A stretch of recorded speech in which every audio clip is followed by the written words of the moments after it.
உலகம் முழுவதும் வாழக்கூடிய நெக்ஸ்ட் ஜென் நேயர்கள் அனைவருக்கும் உங்கள் தாம்பரம் வாராகி ஈசனேசன் ஜெயவராகி.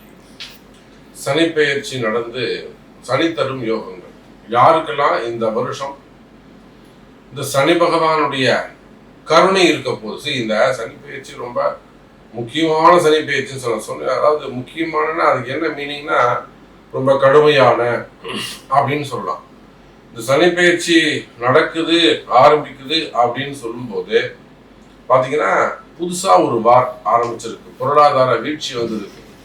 உலகத்திற்கே இந்த பிரபஞ்சத்திற்கே பூமிக்கு ஒரு ஆபத்து ஏற்பட்டுள்ளது. இப்போ புதுசா இஸ்ரேல் போர் ஸ்டார்ட் ஆயிருக்கு. ஈரான் போர் ஸ்டார்ட் ஆயிருக்கு.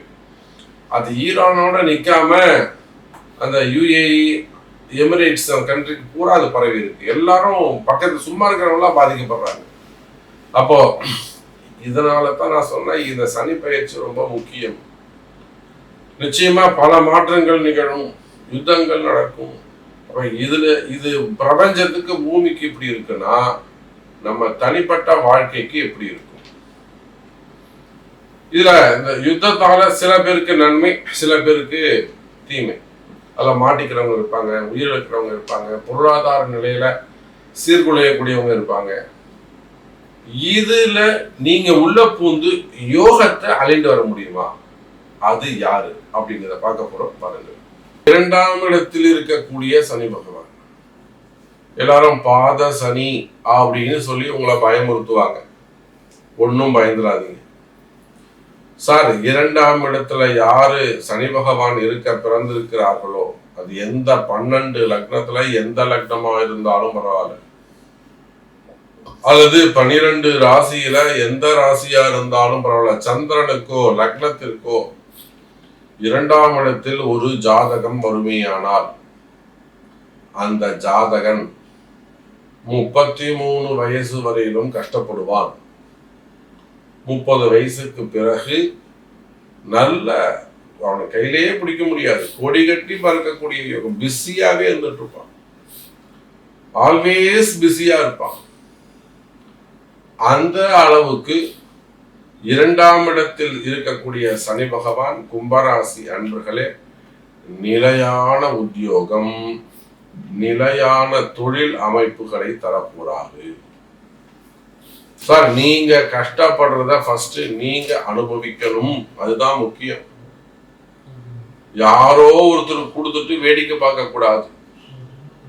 கும்பராசி அன்பர்களே கடன் சுமைகள், கடன் பிரச்சனைகள் இருக்குமே, ஆனால் அந்த கடன் சுமைகள் குறையும், வருமானங்கள் அதிகரிக்கும்.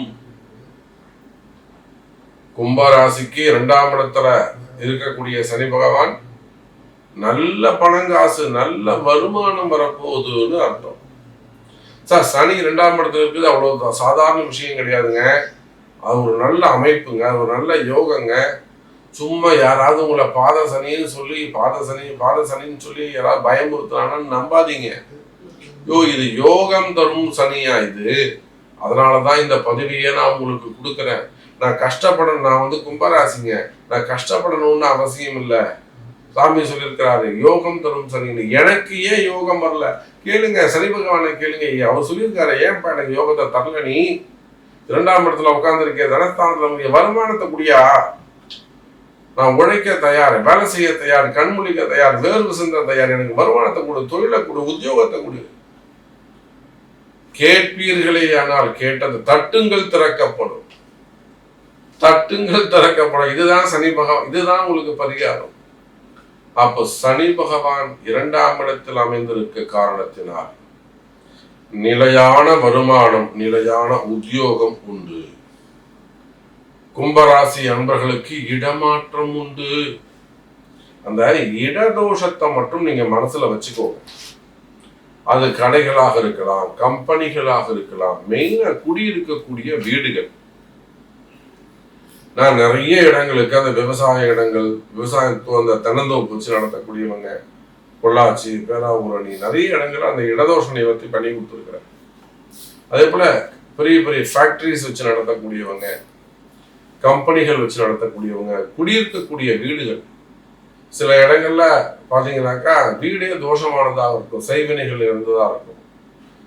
காடு, தோட்டம், வீடு 3 ஒன்றா இருக்கும். அப்ப அது மாதிரி செய்வினை கோளாறுகள், மந்திர மாந்திரீக தோஷங்கள், மெயினா பூமி தோஷம்னு சொல்லக்கூடிய இடதோஷம். அந்த பூமி ராசி இல்லாம போயிடும். அடுத்து இதுல ஒரு மரணங்கள் நிகழ்ந்து கொண்டே இருக்கும். வீட்டுல அடுத்தடுத்து யாருக்காவது அடிபட்டுக்கிட்டே இருக்கும், ஆஸ்பத்திரி செலவு இருந்துகிட்டே இருக்கும். அடுத்தடுத்து ஆஸ்பத்திரி செலவு பண்ண நிம்மதி போயிடும், பணங்காசு செலவாய் வீண் விரயங்கள் ஏற்பட்டு கொண்டே இருக்கும். இதெல்லாம் அந்த இடதோஷத்தின் அறிகுறி.